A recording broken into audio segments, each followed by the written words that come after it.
सविस्तर बातम्या आपण पाहूयात। कृषी राज्यमंत्री सदाभाऊ खोत यांची अखेर स्वाभिमानी शेतकरी संघटनेतून हकालपट्टी करण्यात आली आहे। त्यामुळे खासदार राजू शेट्टी आणि सदाभाऊ खोत यांच्यातील संघर्षाचा एक अध्याय संपलाय आणि नवा अध्याय सुरू झालाय। खोतांचं पुढे काय होणार पाहूयात हा रिपोर्ट।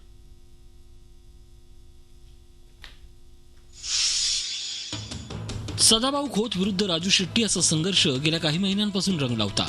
या संघर्षात राजू शेट्टींनी अखेर सदाभाऊ खोतांची विकेट काढली आहे। महाराष्ट्र सरकारमध्ये कृषी राज्यमंत्रीपद भूषवणाऱ्या सदाभाऊंची संघटनेतून हकालपट्टी करण्यात आली आहे। आतापर्यंत ज्या निष्ठा आहेत असं तुम्ही दाखवलं, तो तुमचा मुखवटा होता की काय, अशा परिस्थितीचं दर्शन आम्हाला झालं। महिलेची क्लिप जाहीर झाली, तर या सगळ्या ज्या गोष्टी आहेत त्या सुद्धा संघटनेच्या नैतिकतेला प्रचंड बाधा आणणाऱ्या ठरणाऱ्या आहेत।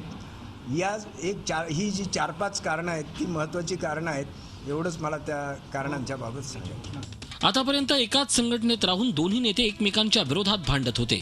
आता खोत यांना बाहेरचा रस्ता दाखवण्यात आल्यानं खोत विरुद्ध शेट्टी या संघर्षाला आणखीन धार येणार आहे। एकमेकांवर थेट आणि विखारी हल्ले होण्याची ही शक्यता वर्तवली जाते।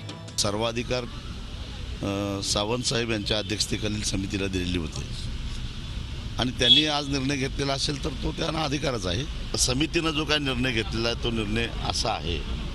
आता मला वाटतं की सदाभाऊ हे संघटनेचे प्रतिनिधी म्हणून सरकारमध्ये गेलेले होते। आता त्यांच्याकडून काय प्रतिक्रिया येतात ते बघायचं आहे मला। स्वाभिमानी शेतकरी संघटना आता सरकारमधून बाहेर पडणार का याकडे सगळ्यांचे लक्ष लागले। तसं झालं तर सदाभाऊंचं मंत्रीपद, वस्त्रोद्योग महामंडळ अध्यक्ष तसंच कोल्हापूर जिल्हा परिषदेतील सत्ता असे सगळेच प्रश्न सुटतील। पण संघटना सत्तेत राहिली तर मात्र सर्वांचीच गोची होणार आहे। सदाभाऊ यांची पुढची वाट काय असणार आहे हे देखील महत्त्वाचं आहे। त्या ठिकाणी चौकशी समितीनं काढून टाकण्याचा निर्णय घेतला हा दुःखदायक आणि वेदनादायक निर्णय आहे, परंतु शेवटी नेतृत्वाने घेतलेला तो निर्णय आहे। नेतृत्वाच्या जर अंतरात्म्याला त्यामुळं समाधान मिळणार असेल तर निश्चितपणानं त्याही निर्णयाचं मी स्वागत करतो। भाजपमधील ज्या मित्रांच्या जीवावर सदाभाऊंनी राजू शेट्टींशी पंगा घेतला ते भाजप नेते सदाभाऊंना किती साथ देणार हे देखील महत्त्वाचं ठरणार आहे। सदाभाऊंकडे मंत्रिपद उरलं तरी संघटनेची कवच कुंडलं असणार नाहीत।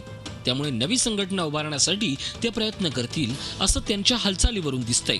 शेतकरी संघटनेतून फुटून राजू शेट्टींनी स्वतःची संघटना उभी केली।